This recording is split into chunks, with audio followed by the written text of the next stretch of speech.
আসসালামু আলাইকুম। এটিএন বাংলার সংবাদে সবাইকে স্বাগত জানাচ্ছি। আমি শারমিন সালাম। দেশের ২৬তম প্রধান বিচারপতি হিসেবে শপথ নিয়েছেন বিচারপতি জুবায়ের রহমান চৌধুরী। সকাল 10:30টার দিকে বঙ্গভবনে আয়োজিত এক অনুষ্ঠানে রাষ্ট্রপতি মোহাম্মদ শাহাবুদ্দিন তাকে শপথ বাক্য পাঠ করান। শপথ অনুষ্ঠানে অন্তর্বর্তী সরকারের প্রধান উপদেষ্টা ড মোহাম্মদ ইউনূস উপস্থিত ছিলেন। অনুষ্ঠানে একাধিক উপদেষ্টা ও বিভিন্ন পর্যায়ের উচ্চপদস্থ কর্মকর্তারা উপস্থিত ছিলেন। বিচারপতি জুবায়ের রহমান চৌধুরী 1961 সালের 18 মে জন্মগ্রহণ করেন।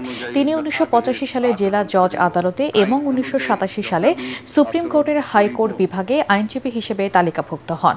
2003 সালের 27 আগস্ট তিনি হাইকোর্ট বিভাগের অতিরিক্ত বিচারপতি হন এবং 2 বছর পর স্থায়ী বিচারপতি হিসেবে নিয়োগ পান। 2024 সালের 12 আগস্ট তাকে আপিল বিভাগের বিচারপতি হিসেবে পদোন্নতি দেওয়া হয়। গত 23 ডিসেম্বর রাষ্ট্রপতির আদেশক্রমে বিচারপতি জুবায়ের রহমান চৌধুরীকে প্রধান বিচারপতি হিসেবে নিয়োগ দিয়ে প্রজ্ঞাপন জারি করে আইন মন্ত্রণালয়। অভিনন্দন।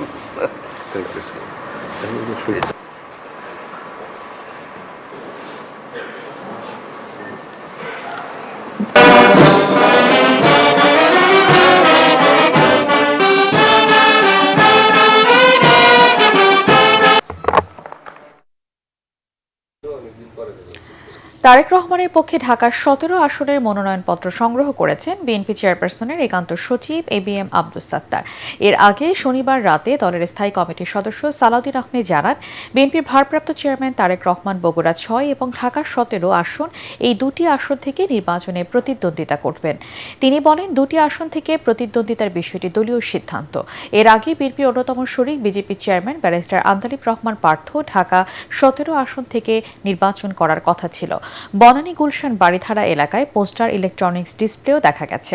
তবে বর্তমানে তিনি এই আসনে প্রতিদ্বন্দ্বিতা করবেন না জানিয়ে সালাউদ্দিন আহমেদ বলেন, আন্দালিব রহমান পার্থ নির্বাচন করবেন ভোলা 1 আসন থেকে। তিনি তার দলের নির্বাচনী মার্কায় নির্বাচন করবেন। এভারকেয়ার হাসপাতালে চিকিৎসাধীন বিএনপি চেয়ারপারসন বেগম খালেদা জিয়া অত্যন্ত জটিল ও সংকটময় মুহূর্ত পার করছেন বলে জানিয়েছেন তার ব্যক্তিগত চিকিৎসক ডক্টর এস.জেড.এফ জাহিদ হোসেন। শনিবার রাতে হাসপাতালের সামনে ব্রিফিংয়ে সাংবাদিকদের তিনি এ কথা জানান। ডক্টর জাহিদ জানান, 1 মাস আগে বেগম খালেদা জিয়া হাসপাতালে ভর্তি হওয়ার পর তার শারীরিক অবস্থার যে অবনতি হয়েছিল সে পরিস্থিতি এখনও বিদ্যমান রয়েছে। এ সময় বেগম জিয়ার সুস্থতা কামনায় পরিবারের পক্ষ থেকে দেশবাসীর দোয়া কামনা করা হয়। এর আগে বিএনপি ভারপ্রাপ্ত চেয়ারম্যান তারেক রহমান তার সহধর্মিণী ডক্টর জুবাইদা রহমানকে নিয়ে অসুস্থ মাকে দেখতে হাসপাতালে আসেন। এ সময় দেশি বিদেশি চিকিৎসকদের নিয়ে গড়া মেডিকেল বোর্ডের সাথেও বৈঠকে অংশ নেন তারা। শনিবার দেশে ফেরার পর দ্বিতীয় দিনের মতো মাকে দেখতে এসে দীর্ঘ সময় হাসপাতালে কাটান বিএনপির ভারপ্রাপ্ত চেয়ারম্যান তারেক রহমান। 23 নভেম্বর এখানে ভর্তি হয়েছেন। ভর্তি হওয়ার পরবর্তীতে তার শারীরিক অবস্থার বেশ অবনতি হয়েছিল। অবনতি হওয়ার কারণেই উনি কেবিন থেকে সিসিউ থেকে আইসিইউতে আছেন এবং আইসিইউতে উনি চিকিৎসাধীন আছেন। আর স্বাভাবিকভাবেই ওনার শারীরিক অবস্থার উন্নতি হয়েছে এ কথা বলা যাবে না, কিন্তু ওনার অবস্থার অত্যন্ত জটিল এবং উনি একটা সংকটময় মুহূর্ত পার করছেন।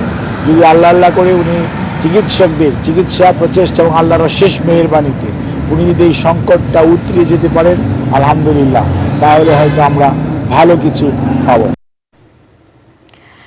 শহীদ শরীফ ওসমান হাদি হত্যার বিচারের দাবিতে আজ দেশের 8টি বিভাগীয় শহরে একযোগে অবরোধ কর্মসূচির ডাক দিয়েছে ইনকিলাব মঞ্চ। সংগঠনের সদস্য সচিব আব্দুল্লাহ আল জাবের শনিবার দিবাগত রাত 11:30টায় শাহবাগের অবস্থান কর্মসূচি থেকে এই ঘোষণা দেন।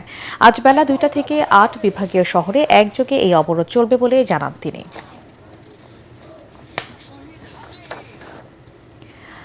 এদিকে অন্তর্বর্তী সরকারের সময় শহীদ হাদি হত্যার বিচার হবে বলে আশ্বাস দিয়েছেন তথ্য উপদেষ্টা সৈয়দা রিজওয়ানা হাসান।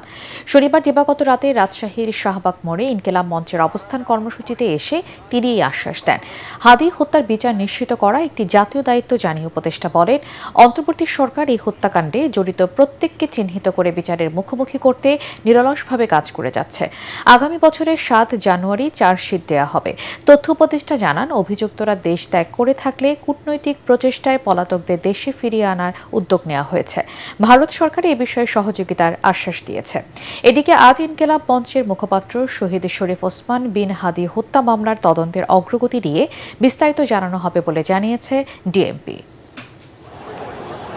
চার্জশিটটা যাতে আমরা নির্ভুলভাবে দিতে পারি, নিখুঁতভাবে দিতে পারি, সকল পরীক্ষা নিরীক্ষা শেষ করে যাতে কোথাও কোনো ফাঁকফোকর না থাকে, সেটা সম্পন্ন হয়ে যাওয়ার পর 7ই জানুয়ারির পরে আমাদের সময়ে দ্রুততম সময়ের মধ্যে এই নৃশংস হত্যাকাণ্ডের বিচার আমরা অবশ্যই করে যাব ইনশাআল্লাহ। পরবর্তী সংবাদ দেখার আমন্ত্রণ জানিয়ে এখনকার মতো শেষ করছি। ATN বাংলা সংবাদ ইউটিউবে দেখতে ব্রাউজ করুন youtube/ATN Bangla News।